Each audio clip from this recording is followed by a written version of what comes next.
Ny vaovao ara-pinoana no amalanantsika ny fampahalalam-baovao tao anatin'ny fomba niavaka tanteraka kosa no nanaova ny mpino eo anivon'ny FJKM Ambohinorina Veloma ny mpitandrina Rasolonirina Théophile Vinel sy ny famaranana ny jobily faha 5 taona nitandremany ihany koa teo anivon'izay fiangonana izay ny sabotsy alahady lasa teo moa no nanatanterahana izany teo anivon'ny FJKM Ambohinorina sabotsy namehana ihany. Lanonana rososina bezona kalazaina teny amin'ny FJKM Ambohinorina sabotsy namena synodam-paritany arivo varadrano ny sabotsy sy alahady lasa teo. Tafiditra indrindra ao anaty fankalazana njobily fisotrondronony mpitandrina Rasolonirina Théophile Vinel 5 taona nitandremana ary 4 taona nanompony sy nanaovana ny asan'Andriamanitra tao anivon'ny FJKM Ambohinorina. Saorana toko fatateraka somatsara samba izay nirahana tamin'ny synodam-paritany arivo varadrano.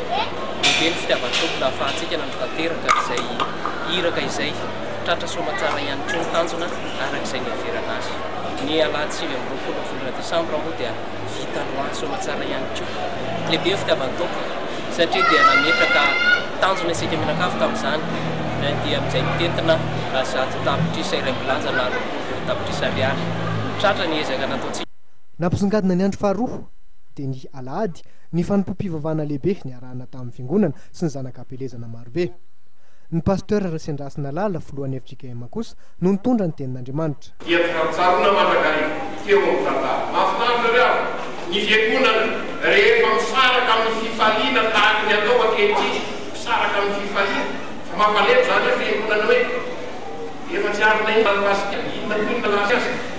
Fantatra nandritra ny fotoana fa nitoloran'ny fiangonana trano misy rihana ray miaraka amin'ny hifanaka ny pasteur Rasolonirina Théophile Vinel.